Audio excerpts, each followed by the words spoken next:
Whoa, buddy, put that thing back in its holster. We haven't gone anywhere. I don't understand. Check out the MichaelDukesShow.com for information on how to get access to the podcast. Welcome to the party, pal.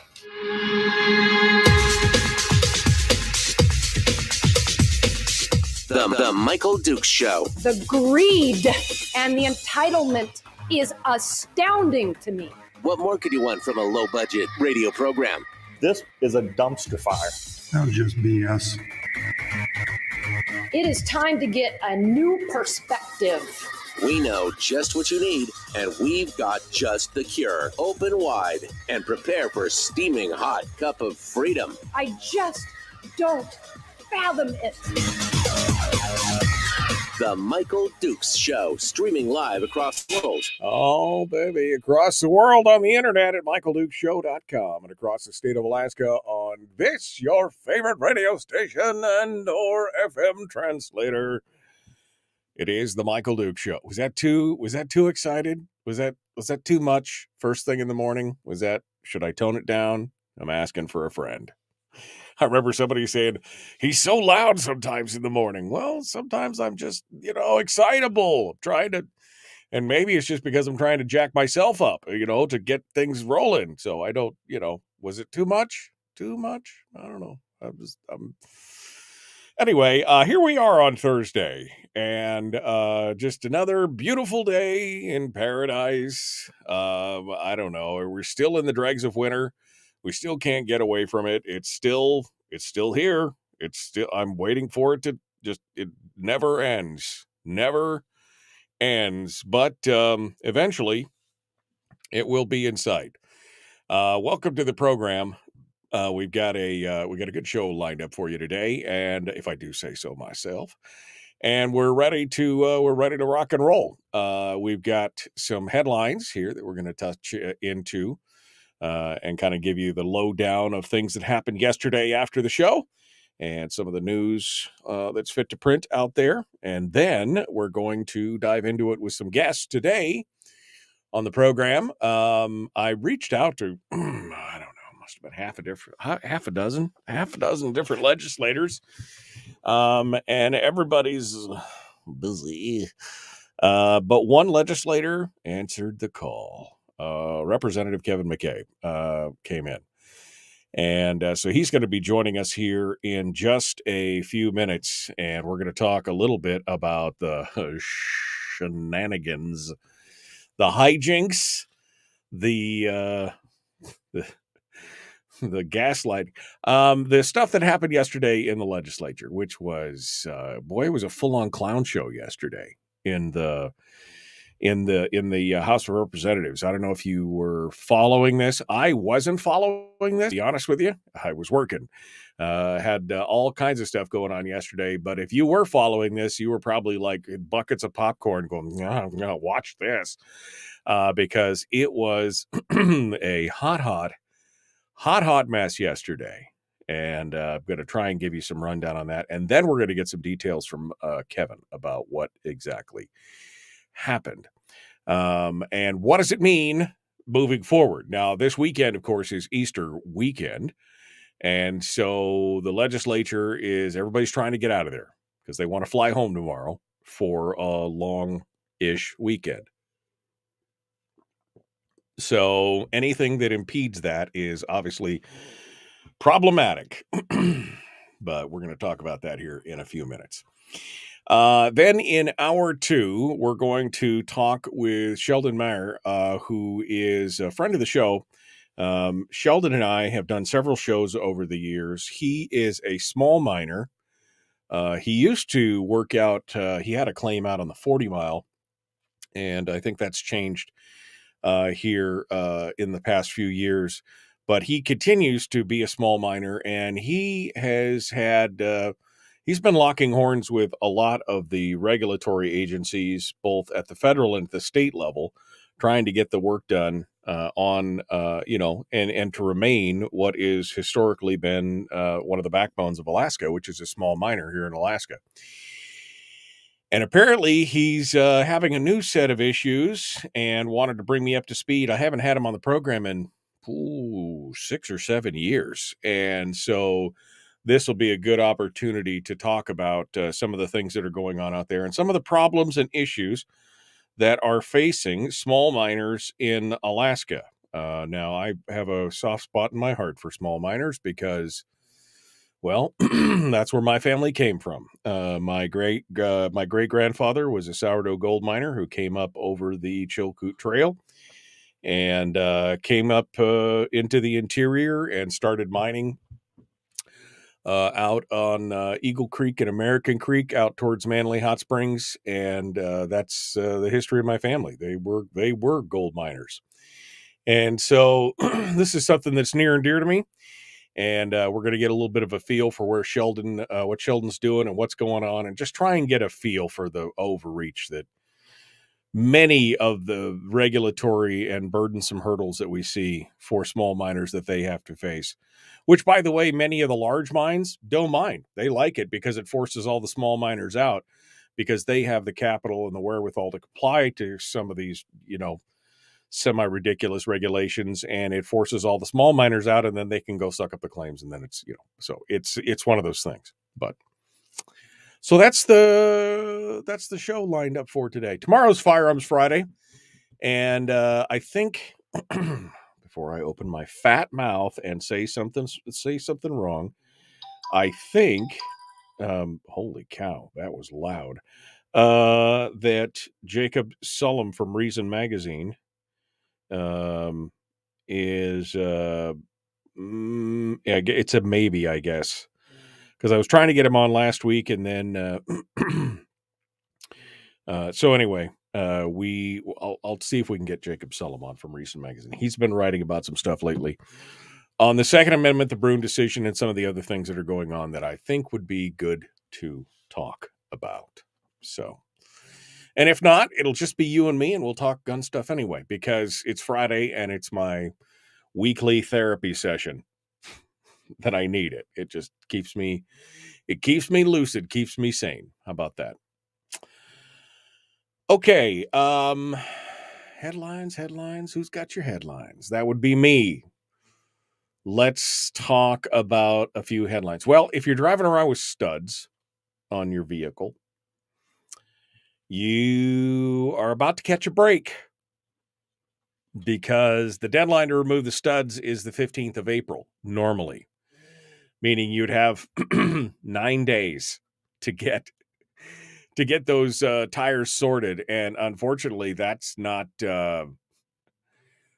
likely to happen right now. I mean, the if you haven't already got your tires scheduled if you're not standing at the tire store ready to get it done, you're probably got a long wait. That's how it always works. I always love to watch the tire stores around this time of year, this and in September, when people are swapping on and off studded. I've never had studded tires, but people swear by them, and so I watch them swap them out once a year or twice a year, I guess. Except you know what I mean. But anyway, if you do have studded tires, good news. There's been an extension, an emergency order was issued by the Department of Public Safety yesterday, extending the deadline to remove studded tires by 2 weeks for both the northern and the southern parts of the state.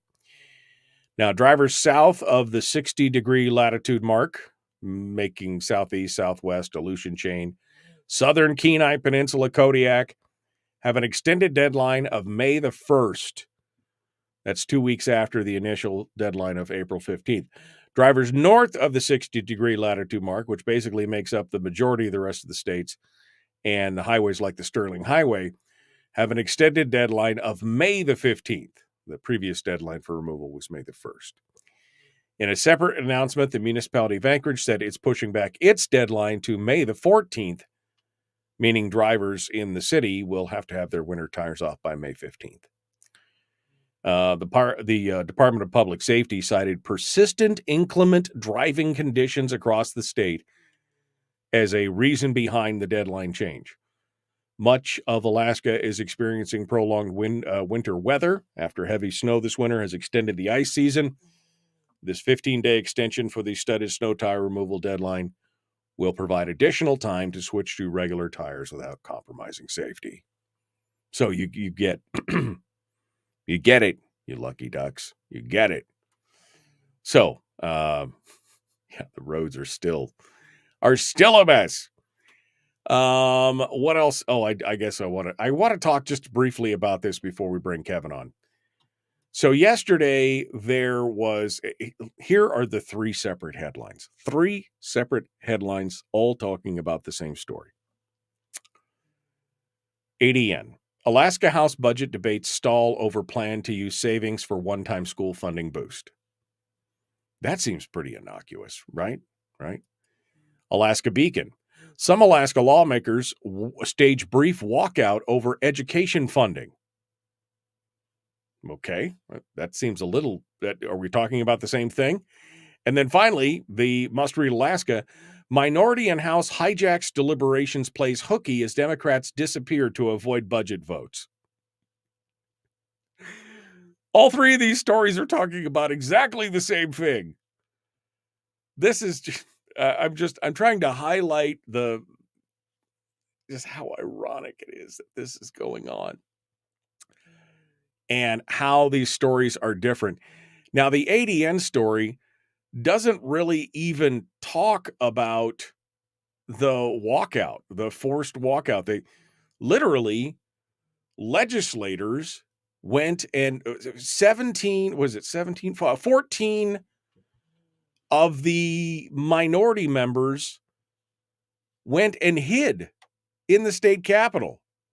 They locked themselves in their offices. They went and hid other places so that the discussion couldn't continue because they got upset by the fact that the majority changed the funding source on the one-time boost to education, the $175 million one-time boost to education.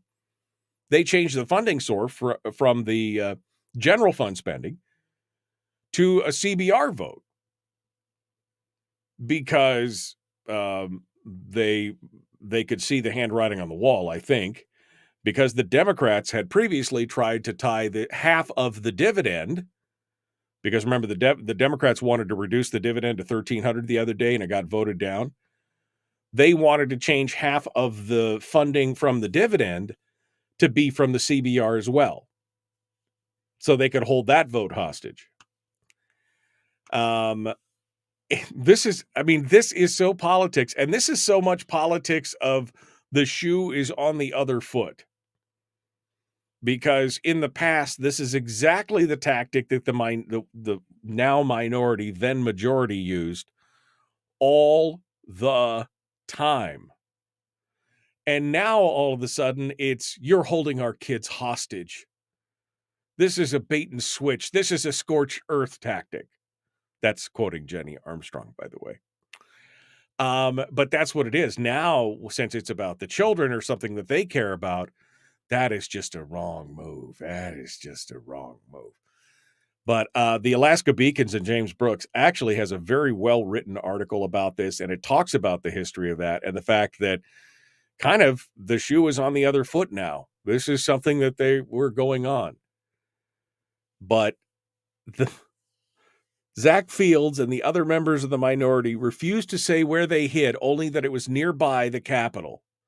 So they all left the Capitol building and held the whole thing hostage for over 4 hours. And when they finally came back, and they came back because the majority said, okay, fine, well, we'll just move ahead with the rest of the stuff. And Schreggy desperately tried to get everybody to come back. Then they basically just busted decorum all over the place and just started interrupting the speaker, not being called on. This is crazy stuff.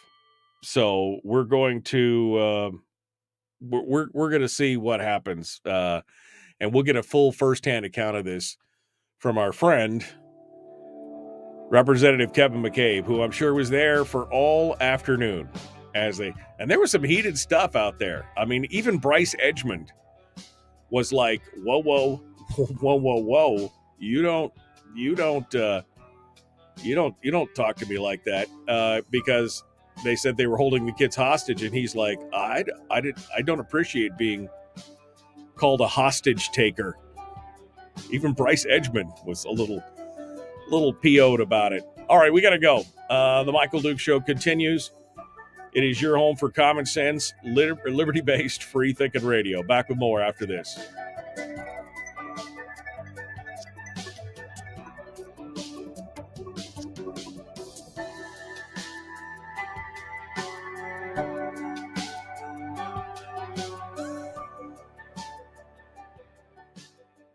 We're broadcasting live through a series of tubes. Allowing all of these entities to provide streaming stuff going on the internet. Well, it's kind of hard to explain. Sorry. Streaming live every weekday morning on Facebook Live and MichaelDukesShow.com.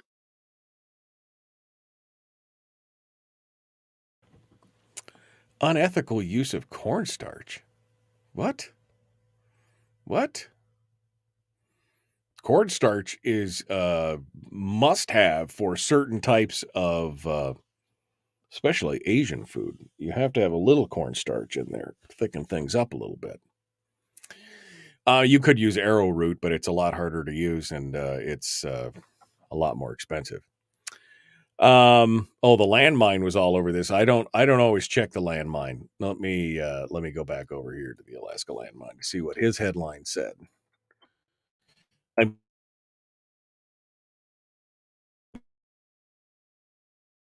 That's what I want to know.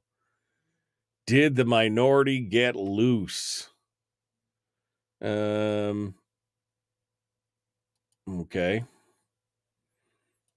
Fled the Capitol.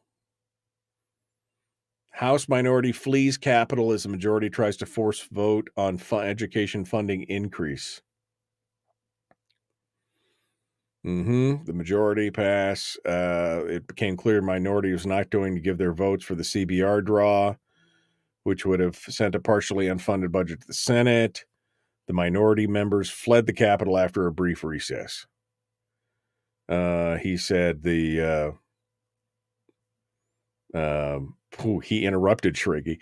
Bryce Edgman actually interrupted Schrage and said he will not be called a hostage taker. Interesting. One minority member told the landmine via telephone, the majority better order pizza because they're going to be there for a long time. Wow.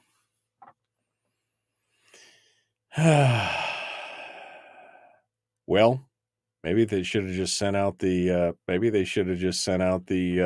troopers. I don't know.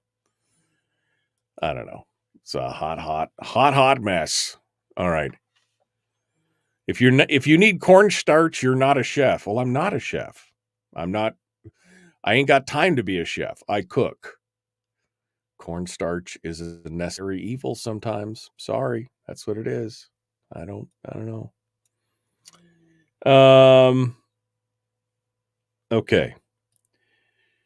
Let's see. Nay, deserve to be scorched. That does not deserve praise. Let's see. I guess that's it. It's all just a smokescreen to make themselves look good, says Politidic. Just like what happens every year, the Senate will change what happened in the House.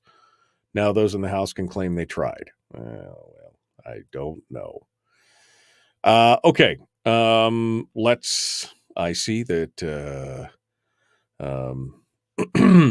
RKB, Representative Kevin McCabe. RKMB, McCabe. No, there's no B in there. RKM. Man, it's one of those days already. Let me get myself squared away here. Excuse me while I whip that off. And we're going to jump over here and we'll talk with the big man himself. Hey, brother, what are you doing? Hey, good morning. How are you? Good. How's today? Are you feeling a little used and abused, or just like twiddling your thumbs from yesterday? When you said there was some drama, I had no idea until I got into the papers late last night and this morning, and I was like, holy crap, are you kidding me? Wow, crazy, huh? Pretty crazy stuff. Yeah, it sure was. It was interesting. Yeah. What I love is how they all get onto the microphone and they're all butthurt about this. Like this is some kind of scary tactic that should never be used and everything. But this is exactly what this is what the minority of Republicans have faced for years. And it's just the same procedural maneuver that they used. And now they're like, I can't believe you did this to us. I can't believe you did this to us. So anyway, we're about to jump back into it, but I had to chuckle. I had to chuckle when I watched this happen. So, all right, Kevin. Well, we're all good. You look good, sound good. We're ready to go. We're about to jump back in 15 seconds out. So hold the line, folks. We're going to continue here in just a second. Representative Kevin McCabe, our guest, the Michael Duke Show, common sense, liberty-based, free-thinking radio. Like and share, like and follow, do it all. Here we go.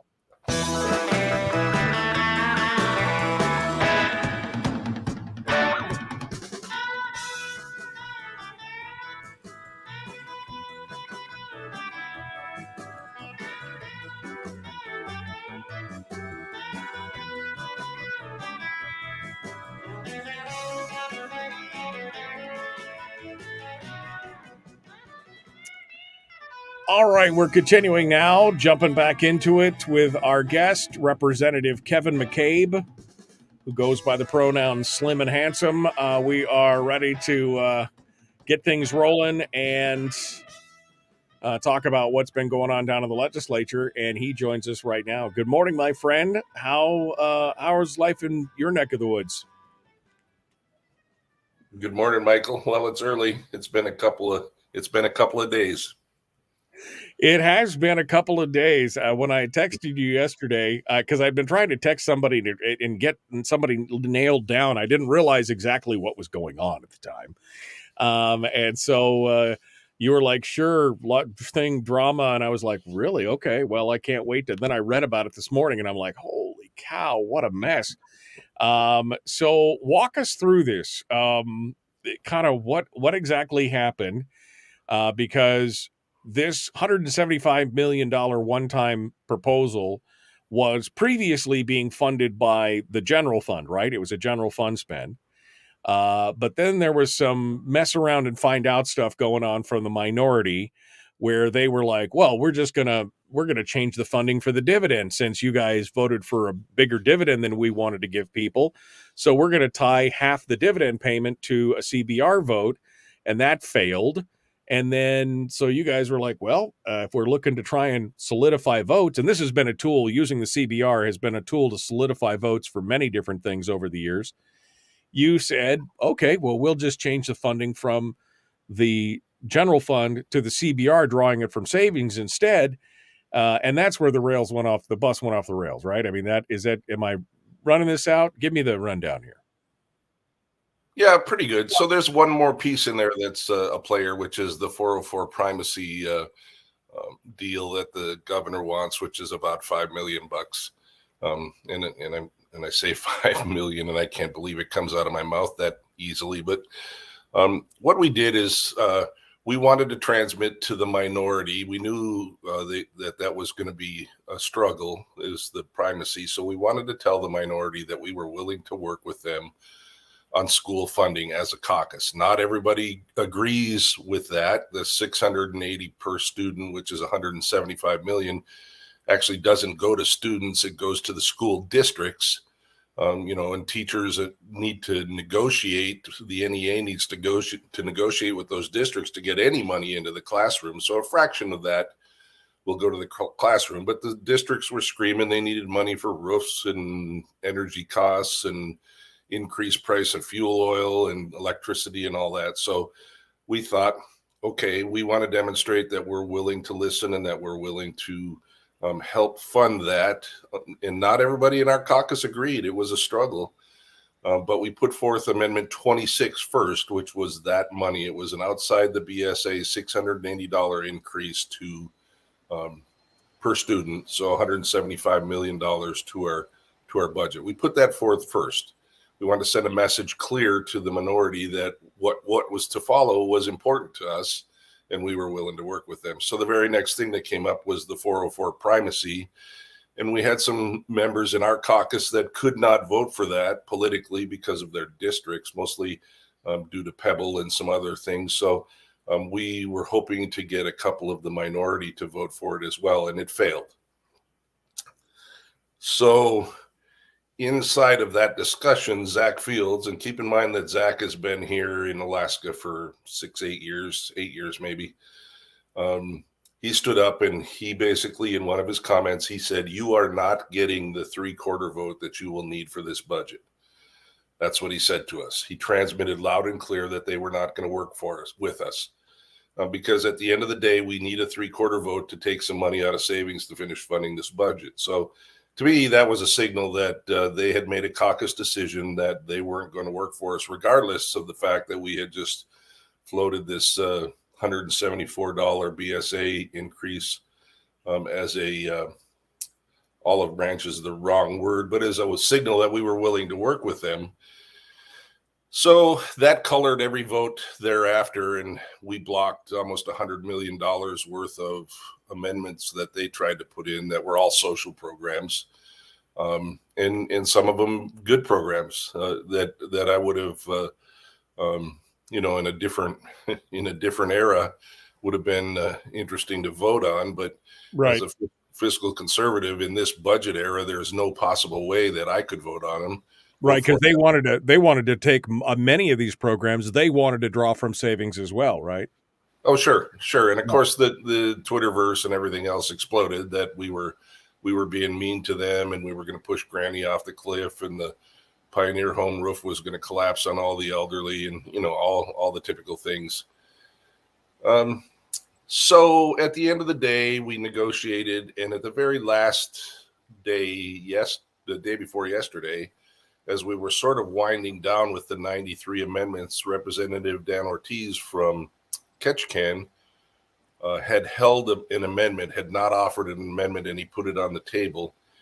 And part of that amendment was a split in the funding for the PFD. It was a 50-50 PFD.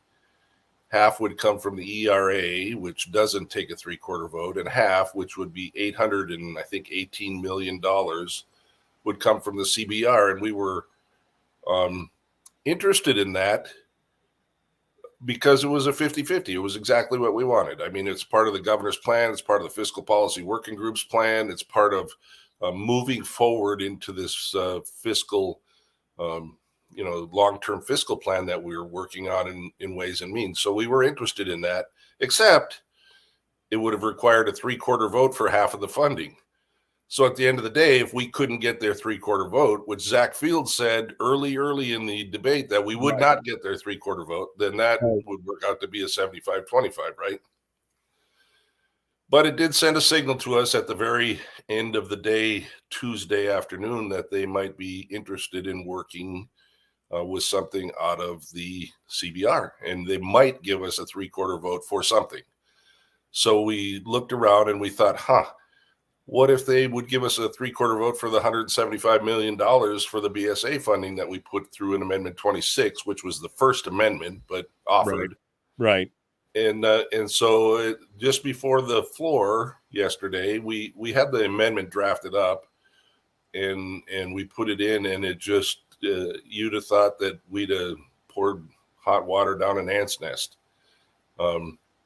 Without bothering to listen to our explanation on the floor or anything else, we put the amendment on our desks, and they called the caucus, and a couple guys happened to be standing outside the back door, and they were bolting for their cars and running out of the parking lot. We knew what they were doing. We figured that, we went into the chambers, the speaker's chambers, and we gamed it all out and talked about everything. And I can't begin to tell you how incredibly proud I am of the team that I'm on, and frankly, the leadership. Kathy Tilton was amazingly calm, measured. She didn't get angry up there in the dais, no matter what slings and arrows they leveled at her. And great leadership. Our whips, George Rauscher and Josiah Putkatuk, were amazing. And I thought we did a really good job in the face of some very poor decision making from the other side. Decisions they made without having the full the full information. And in fact, they engaged all of their, all of their letter writing campaign. We've got hundreds of letters from the NEA that are incorrect. We didn't remove school funding. The schools will still be funded under the BSA. All we did was change the funding source for an amendment that we put in place. It's not like we were messing with their amendment. We put an amendment in, that amendment in. We get to pick where the funding source is.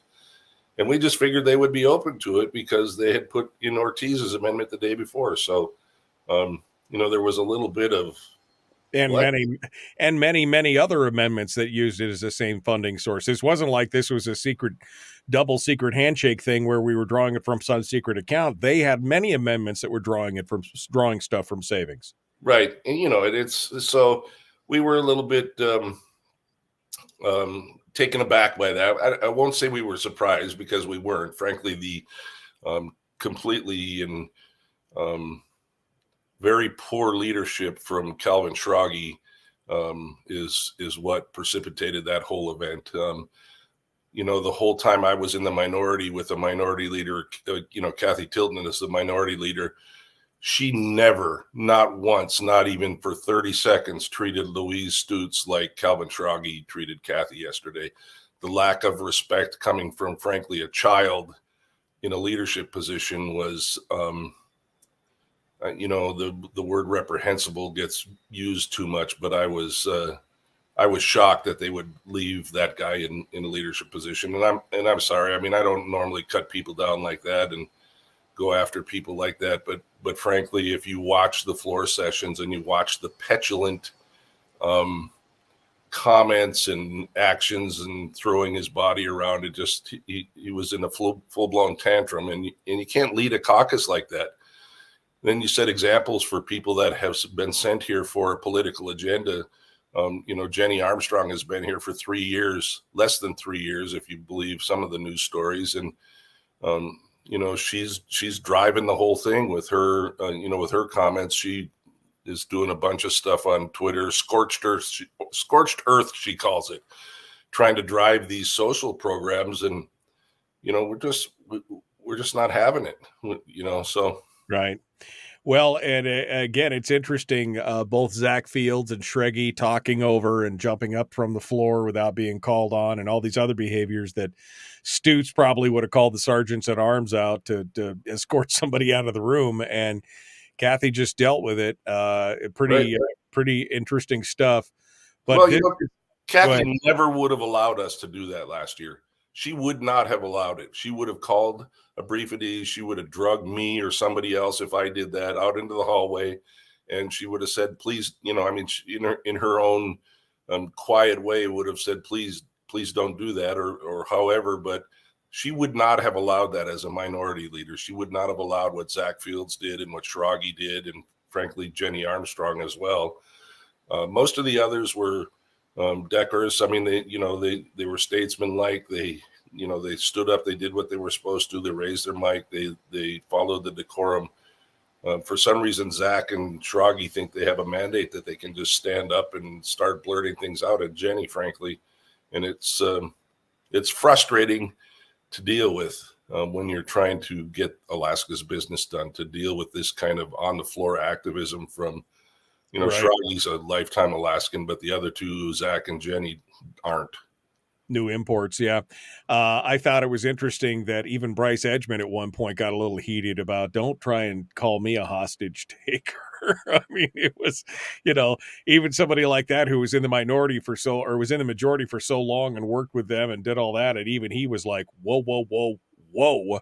That's not, don't misrepresent me on that. Isn't that funny? So they send, when the NEA comes down here, when teachers come down here, when the school administrators come down here, they bring kids down here to lobby us all the time. High school kids, they pay for their ticket, or even middle school kids, and come down here and sit with the lobbyist or the administrators and, ask us for money and, tell us how horrible their school is. They're going to close schools, we'll have to close schools. We'll have to pink slip teachers.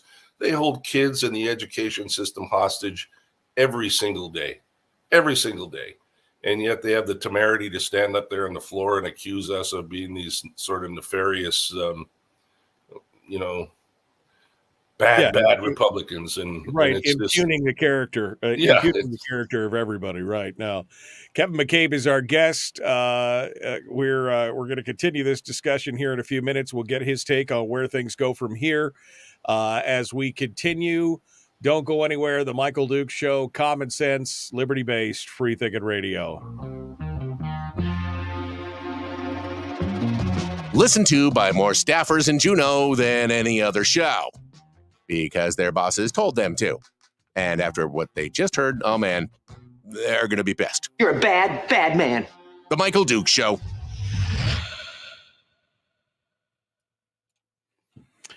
Kevin McCabe continues with us right now. All I got to say is, Kevin, this is the shoe is now on the other foot. And all of a sudden it's like, oh, I can't believe they're crying to the heavens. And I had to laugh because of the differences in the headlines. I mean, I know you're not necessarily a fan of the ADN, but just reading these stories, one, Alaska House budget debates stall over plan to use savings for one-time school funding boost. It stalls, which sounds like, oh, they're just kind of having a debate. Then the Alaska Beacon says some Alaska lawmakers stage brief walkout over education funding. Okay, that's a little more. Then the Alaska Landmine says House minority flees Capitol as majority tries to force vote on education funding increase, which that's actually sounds pretty good. And then, of course, must read minority and House hijacks deliberations plays hooky as Democrats disappear to avoid budget vote. It's just all these different takes on exactly the same thing. And if you read all of the stories, you can kind of read between the lines and see what's going on there. But what an interesting situation, considering you as a member of the minority, since you started in the Capitol, when because you started out as a member of the minority, had to deal with this all the time, and nobody was really covering this kind of nonsense going on. And now it's a big deal because the shoe is on the other foot. Yeah, it's sort of interesting. I happen to be standing outside with catching some air with right outside the back door of the House chambers there, and it overlooks the parking lot. And I would say fleeing is an accurate description. So we watched Andrew Gray and Jenny Armstrong and Andy Josephson come down the exits, and fleeing is appropriate. That's what they were doing. They were running to their cars and taking off. And one of the other freshmen that was standing out there said, "Hey, Jenny, where are you going?" And she said, "I'm going home for lunch." And that was a little bit weird because we were just at a brief at ease. So, and we know where they went. We had the troopers were at the airport. We had a staffer at the airport. We checked all the offices. When they put a call on the house, when we came back, when Calvin put a call on the house, we did what we're supposed to do. We went to the offices, we checked the bathrooms, we went to the Terry Miller gym building, typically looking for them. We sent the staffer out to the airport because we had a landmine tweet saying that they were headed for the airport, so, I mean, we did what we were supposed to do. And did you send anybody to the NAA union office across the square? No, well, yeah, so just asking for a friend.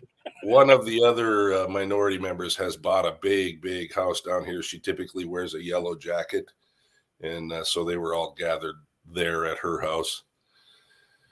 So, or they ended up there. They might not have started out there, but that's where they all were. So it was an interesting thing. And I mean, they did their thing, and it's absolutely scorched earth. Yeah, it's, I'm a little speechless. Well, to watch just to watch this thing. And of course, again, the whole idea here behind this, and they've obviously got their pit bulls. They know who to use here. They're using Armstrong, they're using Fields, they're using Schregi, and it's attack. If you don't agree, then you hate children. If you don't agree, then you're holding children hostage. If you don't agree, then you want to hold, burn children in effigy on the state bonfire of whatever. I mean, it's always something horrible, right? You hate puppy dogs and butterflies because, you don't want to do these things.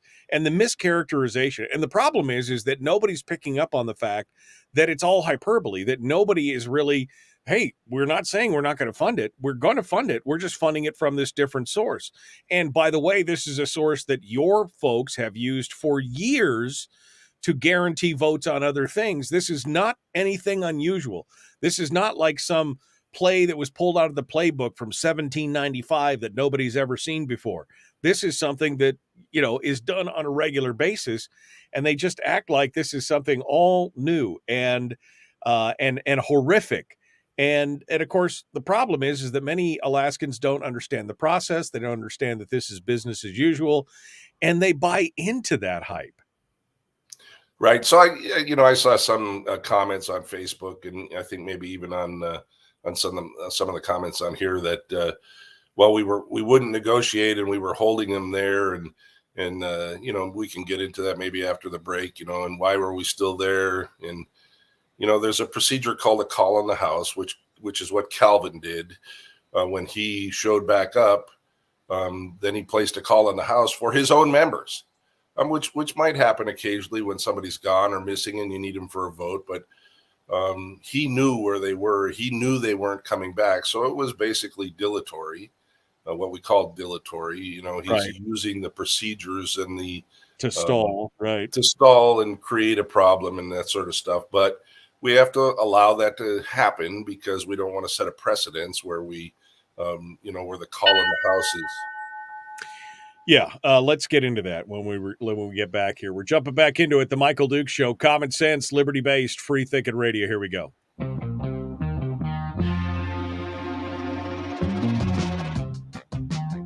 The Michael Dukes Show, seriously humorous with a pinch of intellect.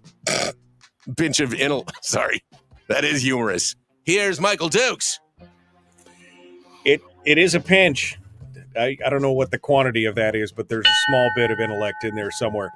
All right, we're jumping back into it. Kevin McCabe is our guest, and we're ready to go here on this. We were just talking about how this is not an unusual situation. This idea of using CBR monies, obviously the Democrats and in the minority had been proposing different various amendments that all failed, but they had proposed amendments that would draw from the CBR and everything else. So this is not like this was something new. And then Kevin said, yeah, I mean, this is just using the political procedures as normal. But then, talking about like Calvin Schrage, who was using the political procedures and the normal, not Mason's rules, not Robert's rules, Mason's rules, in a dilatory fashion, meaning it is a delaying tactic. Kevin, tell us what happened there. Right. So, after they all disappeared, we knew exactly what they were doing. And we came back after a brief at ease, and Schrage showed up, and Dan Ortiz, frankly, to his credit, I don't think he didn't necessarily agree with what they were doing. Maybe, I don't know, but he was there as well. He said, well, I heard there was a call in the house, so I came back. So it was he and Schrage in the gallery, and Schrage put a call in the house. So a call in the house means we have to lock down the house, and the sergeant at arms goes out to find them. And of course, they're all in hiding. So, nobody knows where they are. And you can do things all the way up to sending a trooper. There is a history in Alaska where a trooper actually went and got a representative off of a plane and brought them back to the House of Representatives. I mean, that's history. We've done that. And we could have done that, but we didn't. We sent the sergeant at arms to look in the offices and to try to find people in the various buildings around. And we gave them an hour, gave her an hour to do that. So we have to give them time.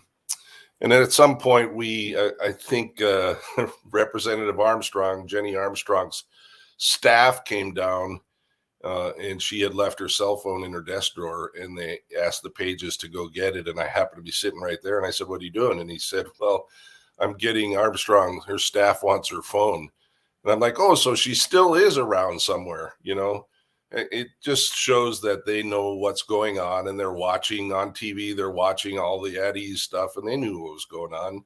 They knew they were supposed to be there.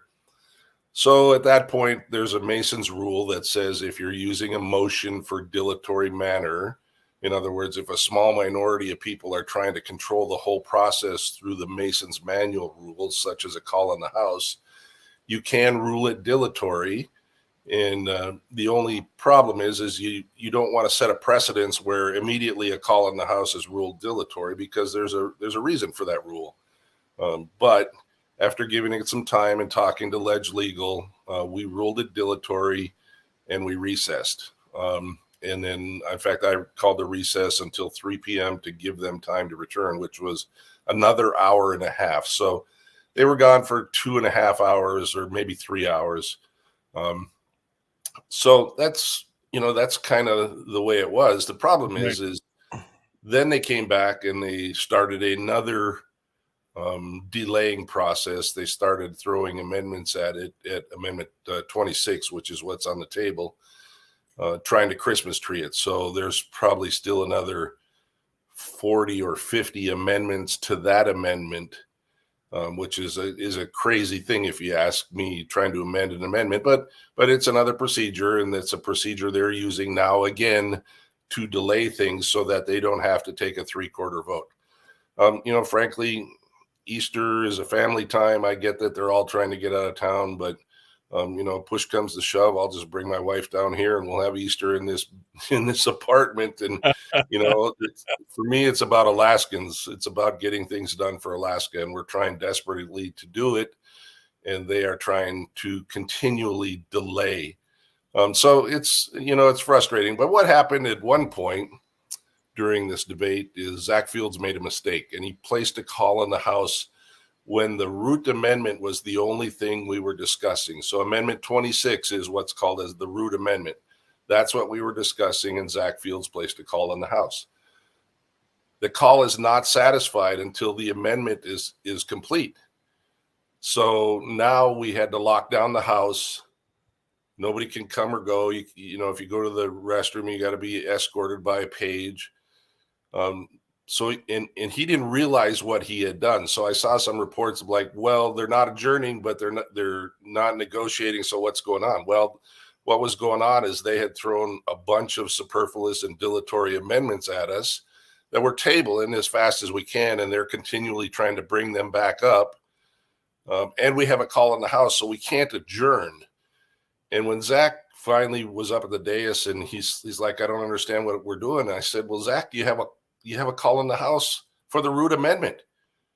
And he didn't realize it. And he said, oh, well, I'll lift that. Well, as soon as he lifted it, we adjourned and got out of there, because we did need a break.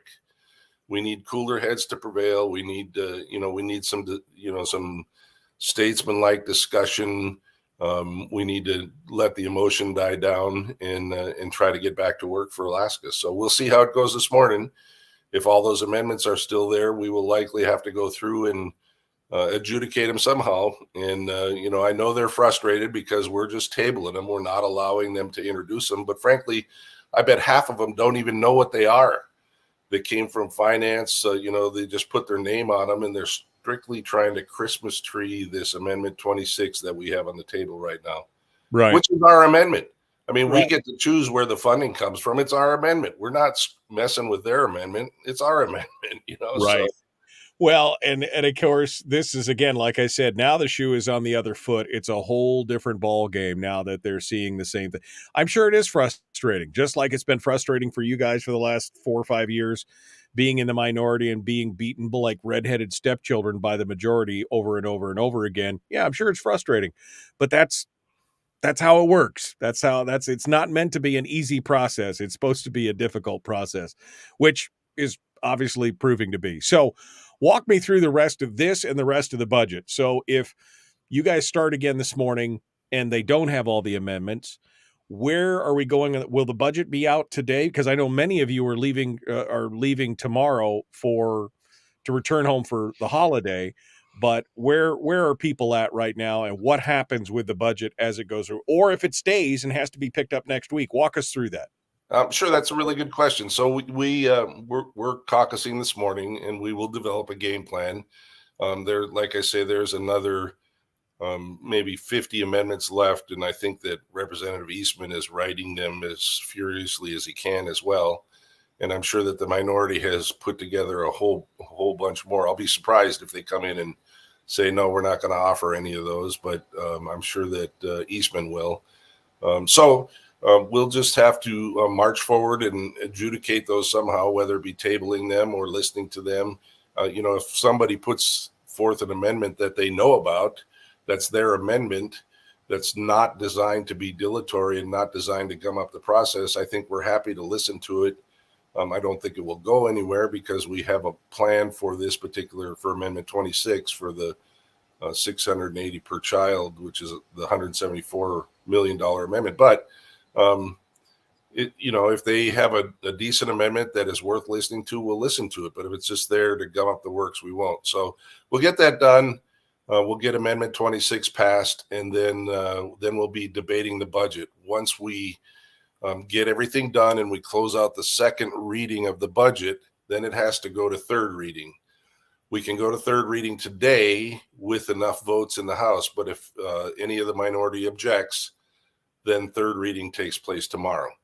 And of course, after third reading is when we debate the entire budget. It's when everybody gets to stand up and talk about their thing in the budget and send messages to their constituents about how they fought for this or they fought for that, or this is important or that's important, or this is a great budget or it's a crappy budget or it spends too much money. We get to talk about all of that in third reading, and that would be tomorrow. It could be today if things go right, and it so much depends on what the minority does. But if things don't go right, it will likely be tomorrow.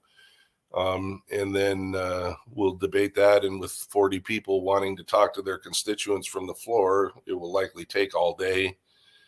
And then we'll transmit it to the Senate on Friday, and then the process works from there. The Senate will go through; they'll do their thing, in and out. This program, okay, this program decrement or not. So. All right. Well, we're down to the last minute. So final thoughts, Kevin, before I let you go here. Yeah. So, it's a process. And I know that Alaskans don't understand the nuances. I didn't understand when I came down here, the nuances of debate and Mason's rules and the procedures that can be used to either slow things down or speed things up. And, we're being portrayed as the sort of nefarious majority Republican conservative club. And we're just not trying to do that. We're just trying to move the budget along, so. Right. Well, again, when they did it, it was all pious and exemplary. When you do it, heathens, hereticals, the devil. Get used to it, my friend. Get used to it. All right. Thanks for coming on and joining us, folks. We're out of time. Sheldon Maier is going to be joining us up next. The Michael Duke Show, Common Sense Radio.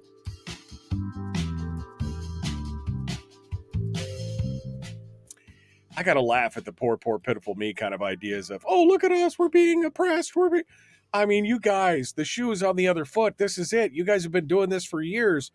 And it is what it is. It's part of the process. There's a majority and a minority. That's how it works. Quit your bitching. Right. I can't say enough about the majority leadership and how well we have worked together as a team. Bryce Edgman and I have been at odds many, many times in the last decade, very angry at each other at times. And when we brought him onto this team, one of the things he said to us is, I play for the team I'm on. I dance with the person that brought me. And he has proved that in spades. He is absolutely working with us, as is Neil Foster. I know that some were worried about putting them in the co-chairs of finance, and they are absolutely a part of our team. So our team worked well together. Kathy Tilton is an amazing person on the dais. Craig Johnson is working as a rules chair. He's very smart and giving us a great guidance. So I'm very, very happy with them. A little dismayed that the leadership on the other side is frankly what created this whole situation. Yeah, it's frustrating. Well, hopefully we can get the budget done before you guys got to leave. Otherwise, it's next week, right? And then it's a whole another restart all over again. Yes, we could work through the weekend. That would be a shame. But that has been suggested that we continue to work through the weekend because to us as conservative Republicans, again, it's about Alaska. It's about getting the budget out. And if we have to work through Easter weekend, that's what we're sent down here to do. So I suspect that will be a suggestion in caucus this morning. So. All right. Well, Kevin McCabe, thank you for coming on. I appreciate it. I know it was good to get the rundown on this right after the thing. It was fortuitous that you answered my text. So I appreciate that. Thanks for coming on board, my friend. We'll see you again soon. Absolutely. Thank you, Michael. I appreciate it. Thanks for coming on board. All right. We are coming up. Hour 2. I see Sheldon Maier is in the green room. And so we're going to get over to him here real quick before I get to some of the chats here and some of the comments. We're going to test his audio and make sure everything's up and running. And let's get him going on right now. Good morning, Sheldon. How are you, my friend? I'm good. How are you, Michael? Good. All right. Sounds good. Looks good. Got that beautiful Alaskan scenery behind you. You're just like, it's that green screen, right? It's all green screen. It's all camera tricks and effects. It's not real. It's good to see you again. And I'm looking forward to having this conversation. And we'll give folks a little bit of a rundown of some of the challenges you faced in the past that we've talked about, you and I have talked about, and kind of tried to help raise awareness about. And then we'll talk about the latest batch O challenges. Okay. So if that works for you, we'll do that here in just a minute. Okay. Yeah. Sounds good. All right. Good. I'm going to put you back in the green room for just a second here so I can finish up what I'm doing here in the thing. Okay. Let me go back here, comments, and see what some of the folks have said. Terry says the troopers should have been called. Stop pandering to the spoiled brats. There's a lot of comments about them acting childish. Yeah. Ben Carpenter makes a valid point, which I had not considered. The one-time BSA funding was extra funding that added to the deficit. It wasn't funded. I mean, it would have come out of the general fund, but there are not enough funds in there to cover it. Changing the funding source ensured that it would be funded. It's part of the political negotiations for action on a fiscal plan. I mean, he's not wrong, right? I mean, it would have added to the deficit, $175 million added to the deficit. If you just said, take it out of the general fund. Well, where's that money going to come from to go into the general fund? So it was there, but it wasn't funded. So that's a great point. Another point that I saw earlier from, I'm looking for it right now.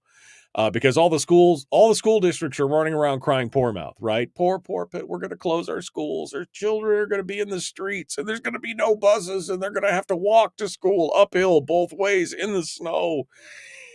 And Donna Ardenwin points out school districts have $240 million in COVID funds that they have not spent or expended. They're not broke. $250 million nearly in funds for the different schools. And they just have, you've got funds. You could just do that. Not broke. Brian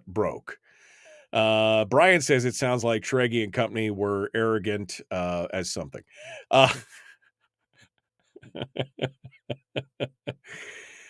Jess is asking, what meeting did that happen in? That was the House floor session all day yesterday. All day, Jess. All day. That's the thing. Let's see. It's way longer than Jenny Armstrong. Oh, she's been in town way longer than Jenny Armstrong. Okay. I'm just scrolling backwards here.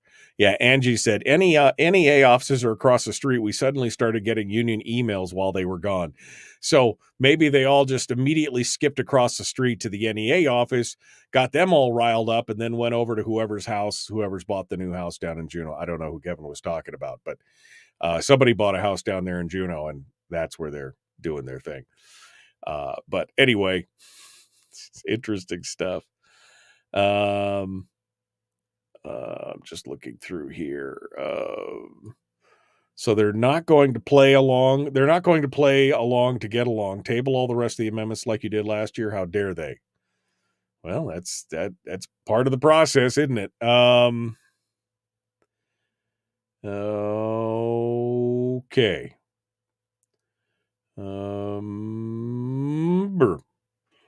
Okay. There would not have been all this theater with a majority if their budget was not in about $580 million deficit. The education budget add-on is only $175 million of it. If the majority had put a balanced budget, I guess, it would not need a 3/4 CBR vote. Well, that's true as well. Unless, of course, you wanted to try and keep things working. Let's do it. Whoa, buddy. Put that thing back in its holster. We haven't gone anywhere. I don't understand. Check out the MichaelDukesShow.com for information on how to get access to the podcast. Welcome to the party, pal.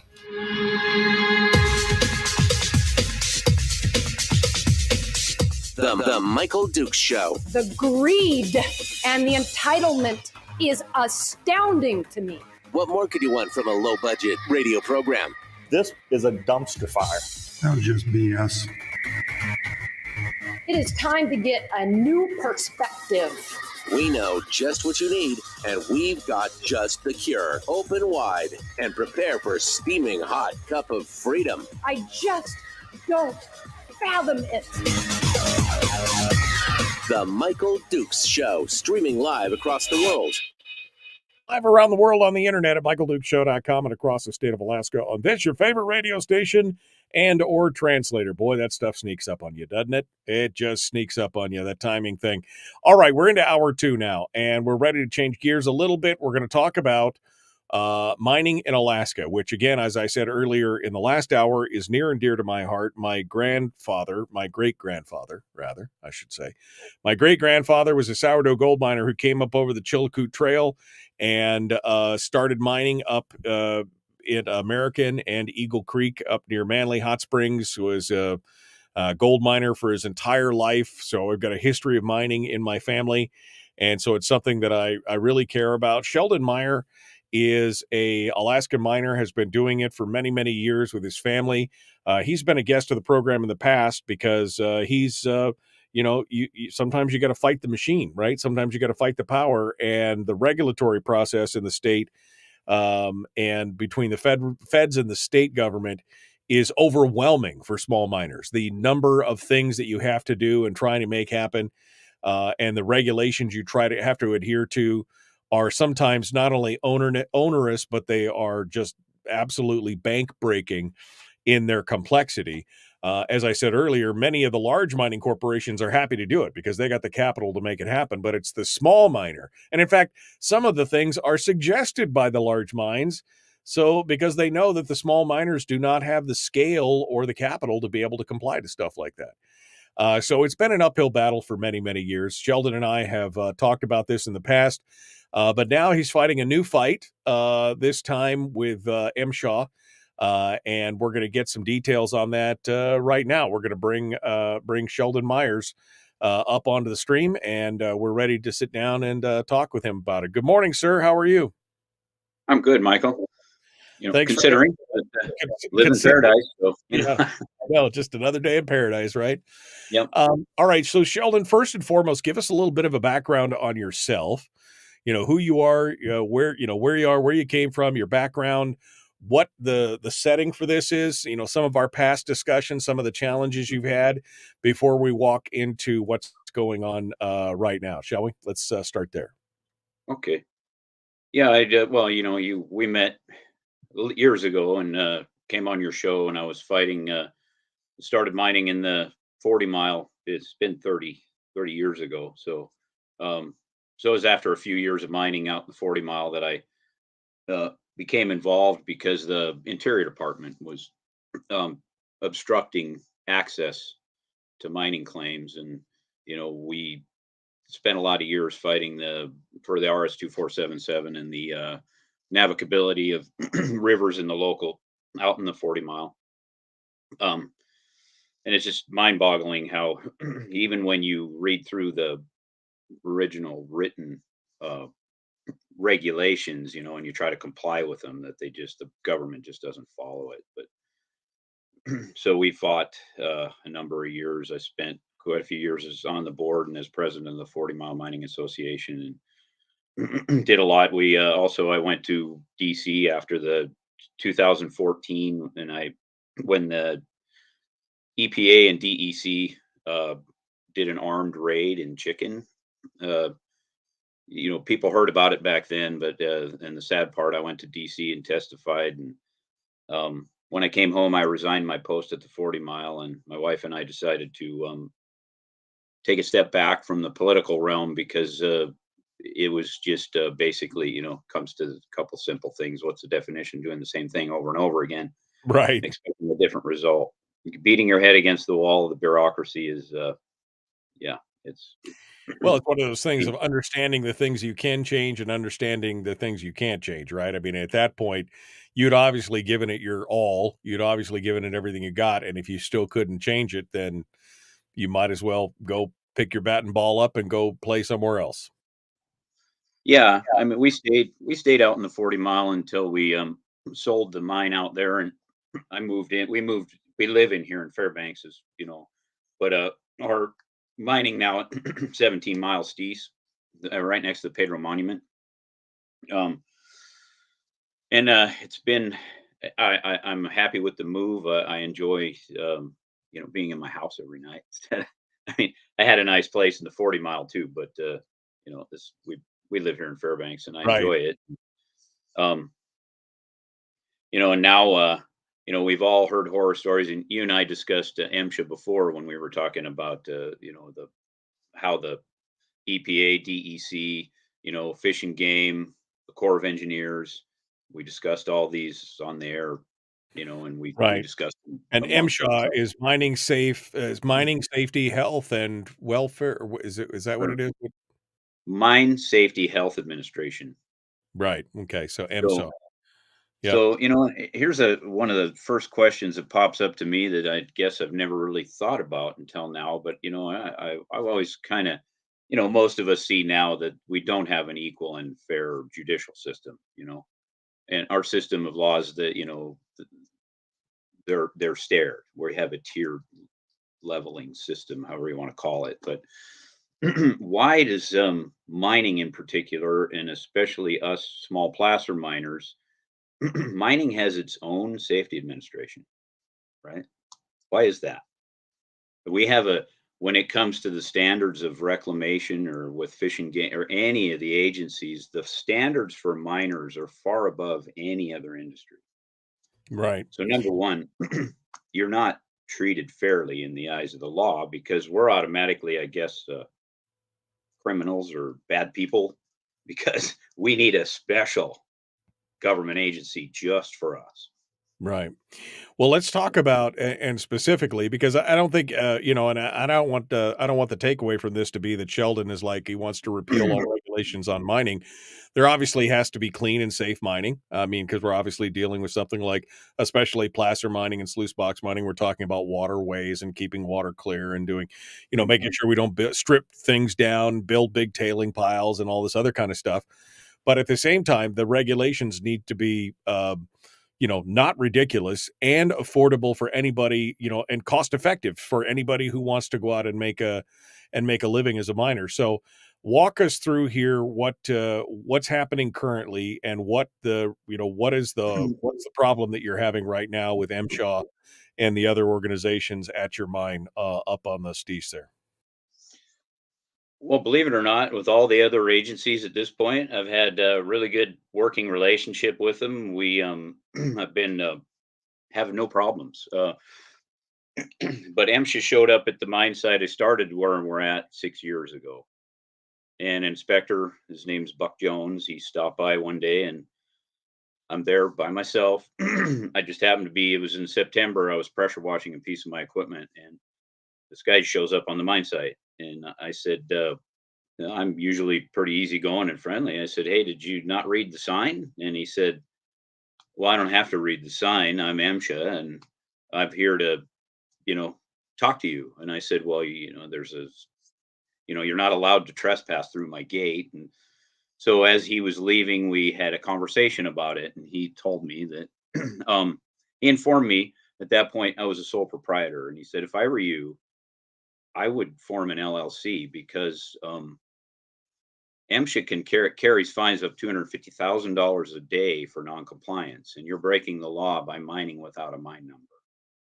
So, I got a little worried at first, but I went and researched and thinking about what my knowledge of our laws and our Constitution. So I figured, so as I dig into it, I find that, it's, you go back and read the Mine Act and the Safety Act that was passed in 1976. And then in 1979, after a series of court cases and more congressional action, Congress gave a memorandum of understanding to the Department of Labor, to the Secretary of Department of Labor, that said very specifically that that you cannot regulate owner operators of a business because they're acting under their own behalf, which is kind of a no-brainer. You should understand, if I'm working for myself, I own everything, and I have no employees. So OSHA adopts the policy from that memorandum in 79.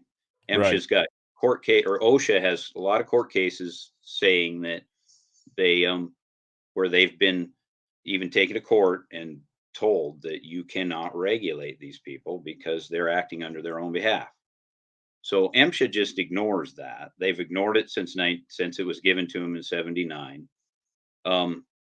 They say now they've actually changed the language. I think it was in 2016 or 17. They went to Congress and asked to have some new language installed in the mining regulations that basically gives them jurisdictional authority. If you sell your product into local commerce, they can regulate you. So that to me opens up another can of worms. That how does the Mine Health Safety Administration regulate you under the commerce? Right. It's supposed to be mine health and safety, not over the commerce portion of it. Right. And so I question, how is this safe? How is this having anything to do with my safety if you're regulating me, saying through commerce, saying that if I sell my product into local commerce, that you can regulate me? So, and you turn around and I've sat through at least 25 of these MSHA classes over the years, and the one thing they teach you that they try to push to you in the end, which is it's a good message. Who is the number one person at the end of the day, no matter what other safety regulations or anything else are in place, is responsible for your own safety? Yeah, that would be you. But in the case of a small miner, or any miner, the way MSHA writes it is, we're not capable of being responsible for our safety because they're taking that from me, and other miners like me, and saying that now they have carte blanche authority to regulate you because of this is written in the sacred CFR manual. So, right. So then again, I've had the initial conversation with this first inspector 6 years ago, then last year, and then I hear all through the grapevine through the last 5 years that MSHA's got it out for me because I've said no to them and I refuse to sign up. So they pressure all the miners in the neighborhood, telling them, yeah, that guy, Mr. Maier, Sheldon, we're going to bring him in. We're going to make him. And this is stuff I'm hearing through the rumor mill. They're going to make me bend the knee. They're going to make me come into compliance because I'm out of compliance. And I'm like, but I've been doing this for 30 years. I have all my digits still. I've never lost a day's work working for myself because I injured myself. And, right. And then what's their complaint? What's it refer? Just a second, Sheldon. Let me sideline that for a second because we're coming up on the break. In a brief 1 minute, can you tell me what is their beef? What is the compliance that they say you are not? What is the thing that you are not complying with that they are demanding that you do? And apparently pointing to some reg saying that you're not doing it. What are they saying that you're not doing? I'm mining without a mine number. Without a mine number. Yes. So what do you have to go to MSHAW and you have to beg permission and they give you a number and you have to pay a fee, I'm sure, and everything else to do that. That's the whole kick here. Yeah. Basically the bottom line is I refuse to get a mine number because I refuse to recognize the fact that they have the right to oversee my safety. So As that's the as a sole bottom line. proprietor, right? As a sole proprietor, Yes. right? Sheldon Maier is our guest. We're going to continue this discussion, and we're going to have we'll examine this a little bit further. The Michael Duke Show continues right after this. Don't go anywhere. Back with more in just a moment.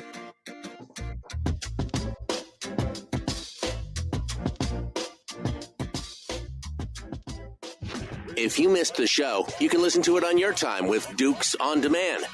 Oh, and it's free. Like America used to be. Streaming live every weekday morning on Facebook Live and MichaelDukesShow.com. So Sheldon Maier is our guest. We do have a couple questions from the chat room. Harold asked, "So how big is this mine?" And again, you're just a single miner operation, right? I mean, it's just you essentially mining. This is not a big operation. This is just a small No, operation. just me. My wife will, the kids are all grown and gone. I have no more employees. We we work just most of the time. It's me by myself. My wife Yenna will come out sometimes and feed the plant, or we're partners. Right. We don't. Right. So and that's the that's for me is the bottom line. No, I if you have employees, but OSHA on the other hand has a small business exemption where if you have 10 employees Right. or less, they pretty much just leave you alone. Right. So, And so then Brian says, why don't you just give yourself a number and move on? Just give yourself a MSHAW number and move on. But you're basically doing this as a protest to say MSHAW doesn't have the right to force you to get that number under what you were talking about with OSHA, et cetera, what the mining language says. well, that's the thing. Part of what this crux of this for me too is after researching it, me, even before all the issues of the Interior Department, EPA, DEC, all these other issues, Corps. What I find is miners in general and people in the public always say stuff like that. Why don't you just give yourself this, or why don't you can go? I would move outside and go back out where you were and try to hide from them. Or if you just own old crap, it doesn't. There's always a way to try to, just hide or circumvent the system. And I'm saying, but it's kind of time to. I mean, there's so many things that are wrong with this. Right. Have because they run they show up like this when they showed back up at my place this summer. An inspector shows up at my gate and I'm just getting ready to leave. I was driving out to the gate and I see some guy poking around in the trees and I'm right next to the Steese Highway. I mean, right. So as I pull up, he runs across the highway and jumps in his pickup and then comes over and blocks my gate. And he's got U.S. plates, United States government plates on the truck. And he gets out and he says, "I'm Jared Town from MSHA." And I said, I guess I kind of guessed who you were, but what do you want? And he says, "Well, we got a complaint. We had an anonymous complaint about you." I said, "About what? What was the complaint about?" And he says, "Well, you're mining on you have unsafe work site." And I'm like, unsafe for who? I mean, really? Right. So I refused him entry and I said, look, he goes, "Well, I had to follow up on this complaint." And I said, "Okay, I'm giving you your follow up. I'm the only one here. I didn't call in on myself." And I would be completely flabbergasted and shocked if someone in Fox, Alaska that embraces mining called you to complain about me being unsafe over here. Right. Now this is again on a you have this is a claim, right? You've already got so you I'm on a state claim right now. It's a state mining claim. Right. So you have it you're on a claim, you're doing it all right. You've been mining for 30 years in the state. I mean, this is nothing new for you. And it's on a legit legal claim, not somebody was asking if you're not legally on a mine or if you're in a public land or whatever. You're on a legal state claim. And all of a sudden out in the middle of nowhere, somebody said, anonymous complaint. Anonymous complaints are so handy for bureaucrats because who called it in, kind of thing. So you didn't allow them in, and now we're gonna get back into it here in about 30 seconds. We're gonna rejoin the radio. I want to kind of take it from there. But so I want to know, what is the process. Here's what we're going to go over. We're going to go over what is happening now, what the complaint is, what they're threatening you with, and what you plan to do from here. So that kind of, we'll go over that here in just a minute. So Sheldon Maier is our guest. Again, a miner from up in the interior, and a guy who has taken a stand so many times I don't even know where to go with it. We're going to continue right here. The Michael Duke Show. Common sense, liberty-based, free-thinking radio. Like and share, like and follow. Here we go.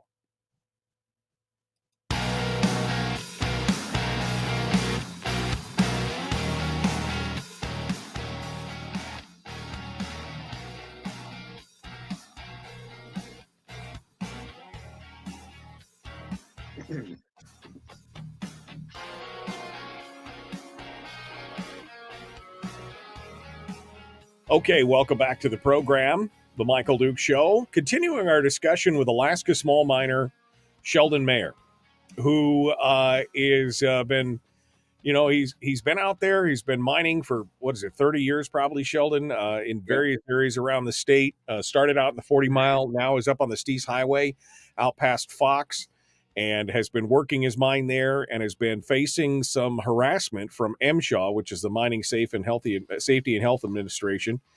And we were just telling a story during the break here, that basically this all came to a head last summer when, as he was leaving his property, somebody in a government pickup truck blocked his driveway as he tried to leave, and said, "I'm here from MSHAW. I'm working on an anonymous complaint for unsafe work conditions." And you said, "Wait, I'm the only one here. I'm up on the plane. It's all private property." I mean, who complained? I didn't complain on myself. So you're starting to feel like this might be a little bit of a witch hunt, especially after you were talking about all your miners in your area saying that MSHAW has put the word out that they're going to, put a hit on you, not a real hit, but they're working against you. So what? So this was just another example of they're looking for something to get you on. Well, Aaron, this is where it even gets more bizarre. About 2 weeks later, because he stood and told me at the gate that day that he couldn't come through it because it's locked and says no trespassing. So 2 weeks later, I show up at the mine site. And I'd had to run to town in the morning, and of course, because I'm the only one that works there most of the time, I show up about 10:30, and there's a helicopter sitting on right next to one of my tailing piles. These guys are walking around with their hard hats and clipboards looking at my stuff. So I was I was slightly irritated, to say the least. Right, So, right. When I asked them, the one inspector walks up to me before I even asked a question, or asked them to identify themselves, which I already knew who they were, but he walks up, smart ass, laughing, saying, "Look at how much we care about you and your safety. We flew in here." Right, at $30,000 for the flight or whatever it is to fly that So helicopter you take out. 2 inspectors plus a helicopter. I'm 50 feet off the Steese Highway, and you land a helicopter, and basically, what else does that tell? I mean, in my mind, it was just sheerly to intimidate me. Right, intimidation tactics, right? If they wanted to have a discussion with me, they could have walked through, or they could have done an illegal inspection by just walking through the gate and done it that way, but they chose not to. So I also have a texted email threat from a MSHA instructor who teaches MSHA classes, who was giving an MSHA class one day, and when one of the inspectors showed up at his office and told him that that they were going to come after me and make me pay thousands for wanton disregard of the rules because I'm mining without a number, and I'm I'm kind of emboldening other miners to do the same thing I'm doing. So, this is about making me comply because I've said no to them. But, and it's just, like I said, there's all kinds of wrong, that this is just And the sad part is most of the other miners, and there's a couple other miners in the neighborhood that they get visited the same day. They use the same story. We have an we have an anonymous complaint that you've been working unsafely, or you know whatever other reason, but there is no rent. I asked for even just to see what the complaint was, and they refused. Right. So, and I've had friends that have had phoned in complaints and they've filed FIOA, and they were told MSHA is the only government entity that does not have to honor the FIOA. So they just ignore you. They But that won't release. that's that's not correct. I mean, there is a government transparency. I mean, the Act for Government Transparency says all government agencies have to release FOIA requests. Even the CIA has to. I mean, they may redact all of it, but they'll send you what you're looking for. So they fly into your property, they fly into your claim, and they walk around. They write you up for anything, or were you all safe, or No, what do they do from no. there? I told them to leave. I absolutely I was furious. And then they're telling me that they needed to inspect, and what, hey, get this. See, and this is what I've been telling miners ever since the incident in the 2014 in Chicken. Record everything. When a government inspector shows up, especially MSHA, record them. I pulled my phone out. These guys freaked out. And so the one inspector that didn't identify himself, he got angry. He started yelling at me, threatening me. I'm gonna throw the book at you, and you can't record me. That's illegal. And I was like, look, pal, you obviously did not do your homework before you came here. You don't know that Um, Alaska is a non-consent state, and any one party can record another without consent of anybody. You're out of your mind, especially if you're performing a public duty. yeah. So I said, well, so I said to him, I was like, if you're just here to do your job, what you say is your job. Why are you worried about me recording you? And so they just turned their back, and he asked me for verbal confirmation that I'm refusing to cooperate. And I said, yes. And I've told you no before, and I don't know which part of the N or the O you don't get, but that's leave. So, and then right away I went, and I got response out of Senator Sullivan's office right away. Um, I got a response back from Dunleavy's office right away, because I think that not only do our federal lawmakers need to take this on and need to and this should be a no-brainer. We have rights, right? We're supposed to have constitutional rights, which we all know that are pretty much null and void now. But, like, I still believe in them, so I'm standing up and saying, no, I'm not going to cooperate with you. And there's no way in our system that we should be allowing a government agency to act like this, because other miners in the neighborhood, I got a couple of them to come out and talk with Jim Matherly at Dunleavy's office with me. And these guys are scared because they've already been in the MSHA system, and they've already faced, $50,000-$60,000 in fines. And again, guys work by themselves. These guys are, and MSHA tells them now that they're making the new rule is you can't work alone. So they're going to get away from the whole that if you don't have employees, they're telling you that it's unsafe for you to work alone. So you have to hire somebody, and then you have an employee. And now they have justification for what they're doing on top of it, because now there's more than one person. You Exactly.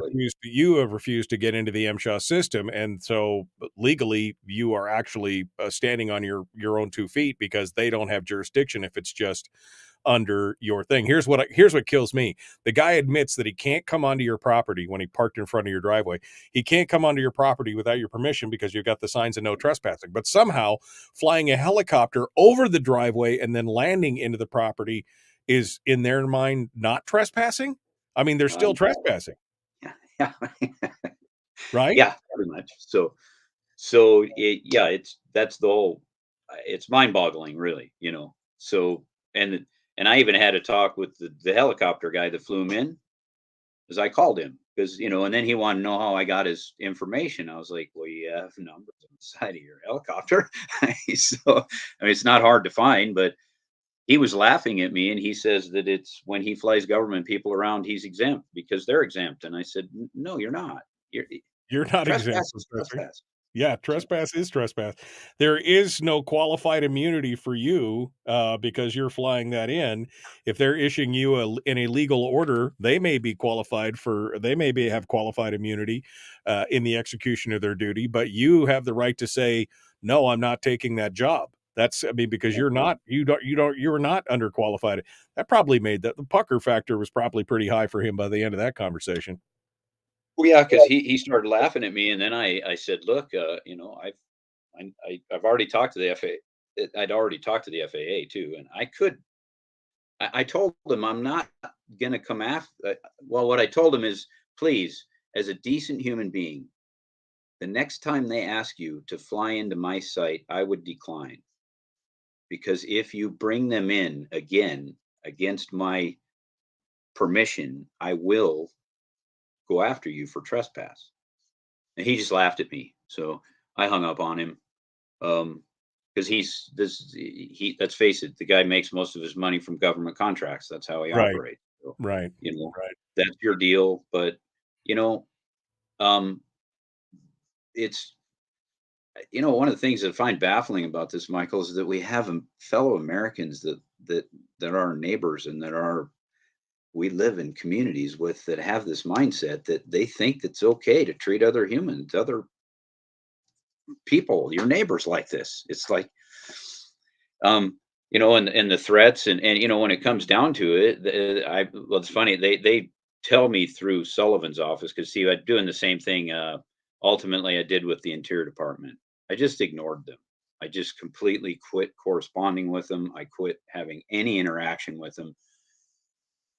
And so I won't directly converse with MSHA. I only have correspondence with them through Sullivan's office. So, and basically they are just thumbing their nose at us and saying, well, they already gave me a mine number, and they gave me a contact liaison in Anchorage through their office that'll no problem bring me into compliance, bring me right up. But I have 17 egregious safety violations waiting for me.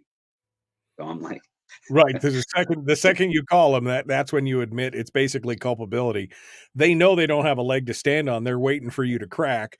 So that once you do accept the MSHAW number, then you're under their jurisdiction. But until then, by ignoring them, you're saying, I'm exercising my rights. You don't have the authority to do that. And that's the only thing they can do at this point, right? Or is this going to escalate in your mind this coming summer? well, I'm sure, unless, what we've been trying to do, and what I did even through the 40 mile years ago, is trying to get a small miner exemption. And everything's in there. The memorandum of understanding, Congress has already spoke on it. They've already had, MSHA's got one court case out of the 4th District Circuit back east that they hang their hat on, that gives them, because they had a judge rule in their favor in the fact that they can claim jurisdiction over us the way they have. That's a different circuit, though. That doesn't necessarily apply to here. So it's a whole different deal. So, but I mean, any way you look at it, how is this organization, when they bully people, they intimidate people, they have outrageous fines, and they've got the small mining community that are under MSHA's thumb, are worried sick about these guys that I got to come out and talk and come public and tell their story to the governor's office. They've got a cease and desist, an abandonment order. They've been shut down, and their shaft officially locked up by the federal government. And they were told that the government now, get this, they told me this too, they come and take pictures and take all your serial number identification off your equipment. And this is what they say: we're doing this for collateral. So when you don't pay your fines, we're going to take your equipment and sell it so they take it for collateral. Now, so they're already telling you that when you don't pay your fines, and they have a quota system, and no joke, if an inspector shows up at your site and does an inspection, shows back up at the main office without writing a ticket, they're in trouble. They have to come back and cite you.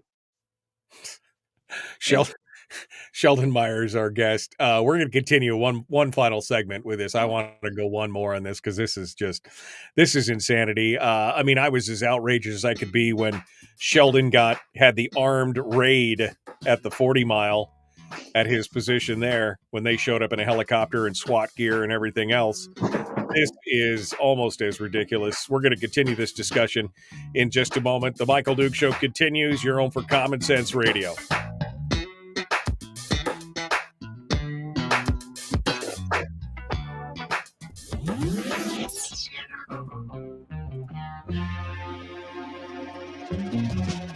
Running on 100% pure beard power. Oh, also some coffee. We dip our beard in coffee. Ha, nice beard. The Michael Duke Show. So there's a lot of people in the chat room right now who are incensed about what's going on. But I mean, they don't even know the full story because most of these people were not around when you and I talked last time. I mean, you literally had a helicopter dropped black jackbooted thug kind of group of folks show up at your place and try and shut you down out in the 40 mile.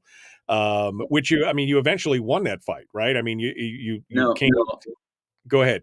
I'm sorry. Actually, Michael, they didn't visit me. They I wasn't one that got visited because I was the president. I was elected to go be the mouthpiece for everybody, but they did. That was the crazy thing. Even the weird and about that when I went to DC and testified, and everybody was incensed and outraged that this could happen. Nothing happened to. Nobody on the government side of things was even reprimanded. So basically nothing happened. And some of the miners out there got fined. Forget this. And this is when they didn't show up at a lot of the mine sites in a helicopter, but because there was too many of them. There was 6 or 7 of them at a time. And they would, like one of the mine sites on Canyon Creek, they rode in on 4-wheelers. And as soon as they crossed the creek, the last 2 guys over the creek crossing jumped off their 4-wheelers and took water samples and Imhoff cones. And then in the end, they're charging the miners for water pollution. Even after they just drove across the stream. So they're picking it up downstream from where they just crossed on 4-wheelers, and then they're taking the sample. Yep.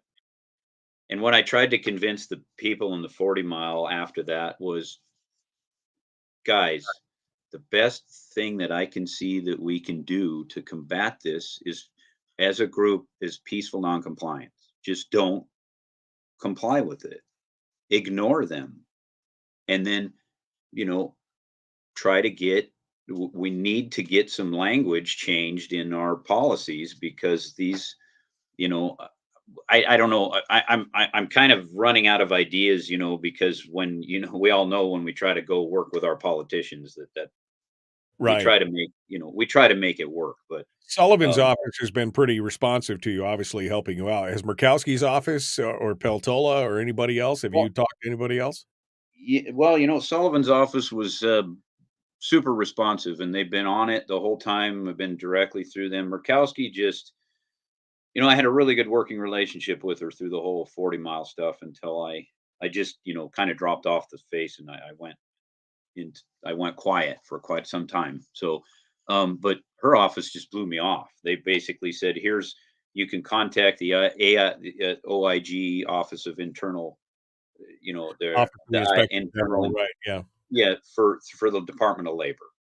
So she just, their office just shunted me to file a complaint with the IG's office, so I try to file a complaint through the Attorney General or the Inspector General's office. And what it does is it just on the MSHA side, it just kicks me in a loop to where I can go in and file a complaint as an employee against my employer. So I can't file a complaint unless I'm an employee and want to file against my employer. Right. So then I got a hold of an external IG's office, and they're working on it, but they're getting stonewalled from the Department of Labor. Their internal IG's office just sent me a response that said, this is an MSHA issue. Just go directly to MSHA and deal with it there because it's an MSHA issue. And I'm like, you obviously didn't read the complaint.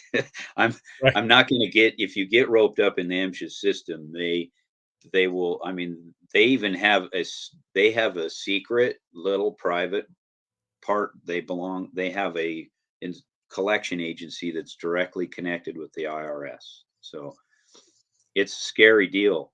And Right. so, so you got an organization with huge teeth that has people scared and intimidated. And so a lot of people's answer is to hide or to just do something over here where they may not notice me.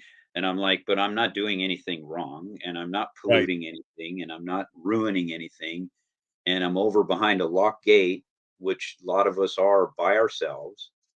And because there's no reason except the fact that MSHA just refuses to comply, but we need to have a small miners exemption, just like OSHA has a small business exemption.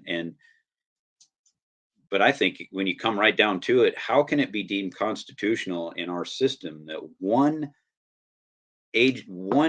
industry in the whole country has a separate safety organization that also claims that they can regulate you through the Commerce? And Right. if Exactly. you know anything about the Commerce Act, Right. it doesn't necessarily apply to Alaska because we're not connected to the rest of the United States. Right. So, No, it's some crazy stuff. All right. So here's what we're going to do. We're about to come back. We're about 30 seconds out. We're going to talk about what you see coming this next year, and then what people can do, what the listeners can do to help, because we got a lot of listeners here asking, how can we help? How can we make this, how can we make a difference on this? And this is infuriating. This is bureaucracy run amok. This is bureaucracy acting as, somebody says, the Stasi, right? The jackbooted thugs. This is bureaucracy completely acting as if they are the law. Let's get back into it. Here we go. The Michael Duke Show.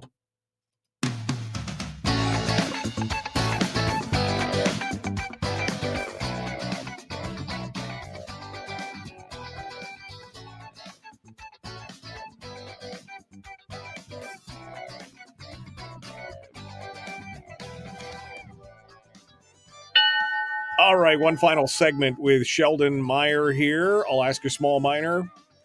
We're talking about his trials and tribulations, this time with MSHAW, the Mining Safety and Health Administration, who, based on the descriptions that Sheldon has given, seem to be bureaucracy run completely amok, and basically justifying what they're doing and acting as if they are the law and above the law and can do whatever they want to do.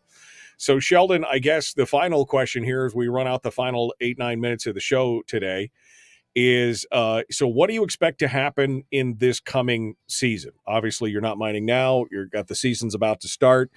What do you expect to see? What are your actions going to be? And then finally, what can we as listeners, as Alaskans, what can we do to help? So let's start off with the first. What do you see coming this new season here coming up?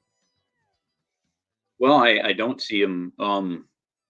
At this point, what the information I have at my disposal says they're not going to leave me alone. They're going to continue to harass me. Um, and I'm going to push through and keep going.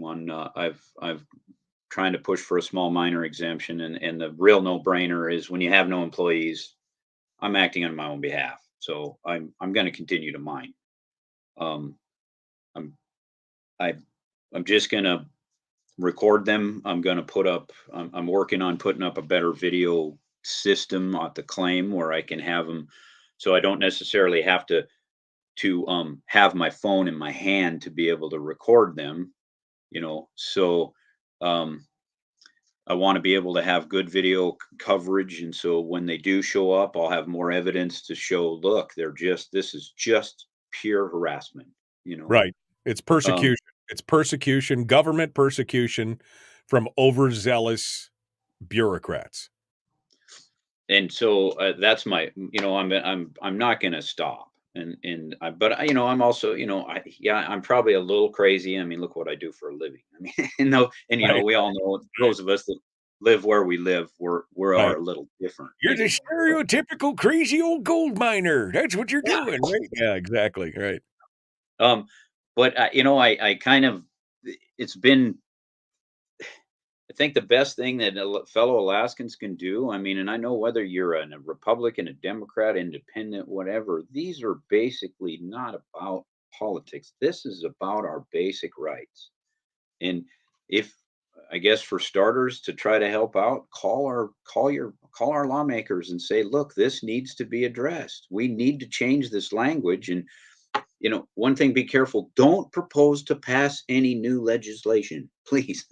I think, I don't want to attack any of our politicians and start getting, try to make people angry with me. But, if you call your lawmakers, I mean, I have a list of numbers we can read out for local offices, and I got to say, Peltola's office had been completely non-responsive up until last week. I got a call from her office, and they apologized about taking so long to get back to me, but the representative from Peltola's office said she really wants to stand up for Alaskans, and this is exactly what she's wants to take on. So, and the first thing out of his mouth after I gave him a lowdown, he said, "Sounds like we need to change some language in this. Need to get rid of that." Right. Clarification. Right. Exactly. So, if we can call our 3 congressional representatives to Washington and say, change this, please. This needs to be done, for starters. And we need a small minor exemption. And because, the reality of this is we're a dying breed. I mean, the placer miners are dying, and there's no, I don't know what's going to save it. If there is any saving it in the end, I would like to think that, people, if you really educate yourself on placer mining, it's not, we're not destroying the environment. We're not killing the water. We're not killing the fish. I mean, most of us that do it, we love the land and we love doing what we do and being outside every day. And we're not about just destroying things, and like me, I live here. I spend all my money. I'm an Alaskan to the core. That is where, I mean, and we're a small businesses, let's face it, whether you're a miner or look what's going on with the fishermen in Southeast right now. So the fishermen, the small hand trollers, they're being attacked too, because, we got to save the killer whales the population's going down in Puget Sound, but they're somehow connecting that it's the hand trollers, all the small guys in Southeast that are killing the fish in the Puget Sound. So, Right. No, I mean, so again, this is about government overreach. It's about bureaucratic overreach. And, and I think you've got the right way. I mean, quiet disobedience has been the American, civil disobedience has been the American way for so many years. And I think you're on the right track. I think, putting cameras up in hidden places all around the mine site with microphones that records everything that happens, whether you're there or not, will show exactly that what these guys are doing. And you're right. They don't like to be recorded because they know what they're doing is wrong. If they knew what they were doing was right and they had the law on their side, they would not be afraid to be videotaped and have that presented as evidence later on. So good for you. I mean, having to drop some money into a security system is a pain, but at the same time, probably your best choice when it comes to protecting yourself and being able to say, I was trying to do the right thing. These guys have obviously got some kind of agenda, and they've got it out for me at this point, especially when they say they're going to throw the book at you and do all that kind of stuff. I mean, that's the kind of behavior that just shows somebody, a bureaucrat who's literally out of control, or the power has gone to their head. yeah, it is just, I'm shocked. I mean, I was more just kind of flabbergasted at this. And when, it's a no brainer. I mean, when you're out there working by yourself, and I mean, I'm not, well, I was under the assumption, and I've been there 6 summers, that I hadn't been, and everybody in the neighborhood loves I'm there. In fact, I got people come over, and the neighbors wanted to get some dirt one day just to, he's a little panning area on his property, and he had some family coming up. And so I took a scoop of dirt and dumped it on his trailer for him. And, he went, and so he could have panning dirt, I mean, it's like, Right. I'm trying to be a good neighbor, and all the neighbors, we get along fine. And so the whole idea that somebody complained is, Anonymously. Right. Yeah. in our system of law, you can't, even if a trooper pulls you over, and they can't just pull you over because they had an anonymous complaint. I mean, if they had a or come to your house and come in and just say, we're here to, because somebody called and said you were being unsafe and we're going to come in and inspect your house. It's like, wait a minute, no, you're not. Well, the whole idea of not being able to, I mean, and this is what government bureaucracies are doing now in a lot of ways, whether it's code enforcement or a lot of these other things, they're now starting to depend on this anonymous reporting system. You should have the ability to face your accuser in anything that's going on. And this is just another way that bureaucracies are able to, again, justify themselves because, you know, anybody could call in with an anonymous complaint, whether it's the bureaucrat's spouse or somebody they know, or they themselves call it in later on. It's a whole thing. So yeah, it's very, very frustrating, especially for people like you. And again, having my family's got a history of mining, and I've seen how it's slowly dwindled away over the years to where there's very few small miners left because you don't have to, you don't have the wherewithal necessarily to go big or go home because it takes a lot of capital. And at the same time, sometimes you don't want to, and the government shouldn't be all up in your business over stuff like that. Yeah, it's we shouldn't have to face this kind of, I mean, I get it, it's like Fort Knox, Pogo, these big mines, you need to have really stringent safety regulations when you have great big iron and you have a big equipment and you have all these people working together. But when you have, I question too, where's the big death rate or safety issue in placer mining? I mean, right. Well, the only person you're putting at risk is yourself. And if exactly. people do that all the time, whether they're in business or not, people put themselves at risk all the time. We don't need a government agency coming in and babysitting us to do that kind of stuff. Sheldon, we're down to the last less than 2 minutes here. So I'll give you final thoughts on this and how people can get a hold of you if they want to kind of kibitz with you to figure out who they need to call or what they need to say. Your final thoughts here. Okay. Yeah, I'm more than welcome to, my contact is 907-322-6603. And I've been working through Sullivan's office, at Lisa Harbo and Greg Bringhurst and Chad Paget, who used to be Don Young's head guy, chief of staff here in Alaska. And I've done a lot of work with Chad over the years too. And, getting involved with these guys, or at least contacting Peltola's office and Murkowski's office and tell them we need to change this. This has to, and hopefully we can, save what's left of our miners, our small miners, because we are a very integral part of the economy here. Right. And we are, and you're an integral part of Alaskan history. This is it right here. And you guys should be able to do what you need. If you're just you and you're just doing it on your own, as long as you're not hurting anybody else or making a mess, it should be fine. And they should leave you alone. Sheldon Maier, thank you so much, my friend. I put your phone number up in the chat if folks want to get it, 907-322-6603. Text him, talk to him, get the details. Sheldon, thanks for coming on board. Hey, thank you, Michael. You having a wonderful day, and say hi to your wonderful family, man.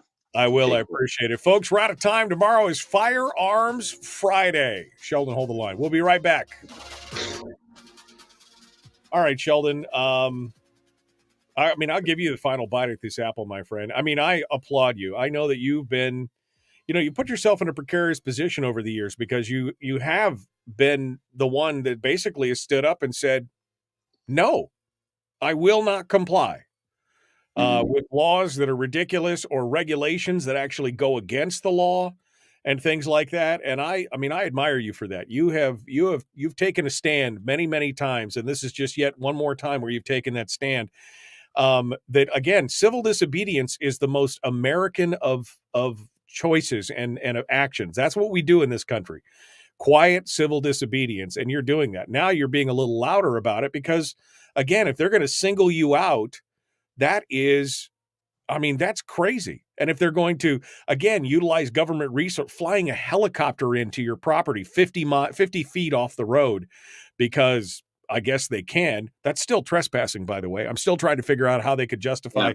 We could have walked around the gate and walked in, but no, we flew a helicopter in just to show it's an intimidation. It's government intimidation, and it needs to stop, quite honestly. So I want to give you the final word here. I'm going to give you the final bite. People, I think, are texting you already. So Yeah, bro. My phone's blowing up right now. your phone's blowing up right now. So everybody text your information to Sheldon, and he can call you back individually. But give me your final word on this, Sheldon, because I mean, I want to try and help you however I can. It just infuriates me, this kind of bureaucratic overreach. But your final thoughts. Well, I just said thank you, Michael. And yeah, I think that any of us, and as I've been telling the other miners too, is the peaceful noncompliance and just say no to it. And, one of the things I'd like to propose to our lawmakers and stuff is, somebody push the reset button on giving the bureaucracy to continue to, we don't need to write more bills and more regulations. What maybe we ought to do is put a stop on it and start reviewing and getting rid of nonsense that's written down. And but to you know we got to, I don't know, I don't know, the peaceful noncompliance is the best way to go at this point, and just reach out and help each other, and because we're all in this together. So you know um Right. and just gosh, I don't know. I'm kind of at a loss too, Michael, because I'm just I mean, this is the direction Yen and I decided to go, and sometimes it's kind of scary, but Oh yeah, I um, imagine it is, because nothing is. I mean, somebody said something about the other day, and they said something about tax season, and they said, "Oh," and I said, the only thing I'm scared of is the federal government in those regards, because you just don't know. I mean, they could bring the full force and weight down on you and destroy your life. I mean, just basically, they've got deepest pockets ever. They could just tie you up in court for the rest of your natural life, and what would you do? So sometimes, civil disobedience is the only way to go. And especially as it seems like at this point, they know that they don't have the authority unless you give it to them. And you have refused to give it to them by adhering or by, acceding to them and getting a number and doing all that. They know that, to me, shows that they know that they don't have the authority to do what they're trying to do unless you give it to them. These other miners have given it to them. You yeah. have said no. So And so I'm most with of them. Oh, go ahead. Sorry, Michael. no, most Go of ahead. them what? Oh, I said most of the poor guys, they're intimidated. The ones that are signed up now, they're in the system and they get fined and they're threatened. If they cooperate with me and talk to me or anything, then the MSHA will just come down on them harder. So, and then the sad part is there is nobody that keeps them in check. So, Yeah. um, and I'm sorry, but I'm not willing. I'm not sorry. I'm not willing to comply, and I will not willingly be part of the scheme. So, Right. and I'll do everything I can to keep throwing monkey wrenches in it, because um, if the other miners would, there's a few that are stepping up now, and I'm really proud of them, and I'm hoping we can make a difference, because we need to. Otherwise, if I'm given, with everything that's happened to this point, if I'm forced unwillingly even to take their mine number and become a player in the game with them, it would be my financial death certificate. They would Yeah. ruin me financially. Yeah. They would run me into the ground. Because now it's a vendetta. That's what it Yeah. is. You dared to resist them. You dared to stand up to them. And what needs to happen is you need to get a whole group of miners that stand up and say, we're not taking any more of this shit. That's what they need to say. I mean, just Yeah. there's no more. So, all right. Well, Sheldon, again, if you want to help out Sheldon, you want to do what you can do, 907-322-6603, send him a text message with your name and info. He'll get back to you. And maybe you can get a group of people together that can write letters, that can put emails out, that can start to file complaints with MSHAW themselves. You imagine if the MSHAW system got flooded with complaints about the actions and behaviors of their own employees. Maybe we get a news reporter involved in this.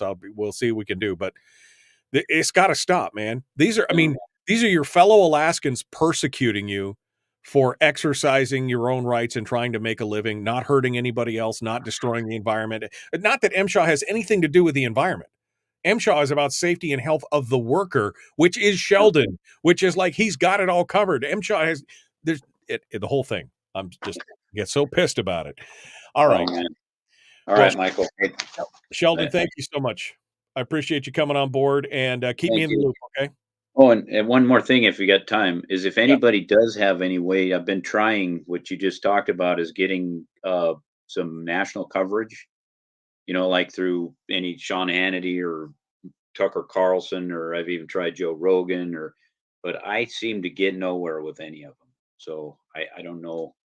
So and it's been suggested too, even when I was down at my mom's, is people saying you got to get this word out nationally. People need to hear about this because it is wrong in so many ways. So, Well, if anybody has a suggestion, I will reach out to. I have a friend at Reason Magazine who is all about occupational licensing and regulation. Maybe I'll call him and see if we can get him on board. Yeah, maybe I'll call Matt Kibbe too from Free People. We'll see if we can get some. We'll see if we can get some coverage on this because I agree. And again, a dying breed. Small placer miners across the country, but especially here in Alaska, where it's our heritage, is a dying breed. So, well, Sheldon, thank you so much for coming on board, being strong enough to want to come on and talk about this. I hope that we have raised awareness a bit, and I hope we are able to continue that. Thanks for coming on. thank you, Michael. Take care, everybody. You bet. We'll talk to you. We'll talk to you again soon. All right, folks. That means we are out of time for today. We'll be back again tomorrow for Firearms Friday. Thank you for being part of it today. Oof, man, I get so agitated by this. We will be back tomorrow. The Michael Duke Show. Common sense, liberty-based, free-thinking radio. Be kind, love one another, live well.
We've shed our terrestrial radio skin, and now we are slimy lizard internet people. It's the Michael Duke Show.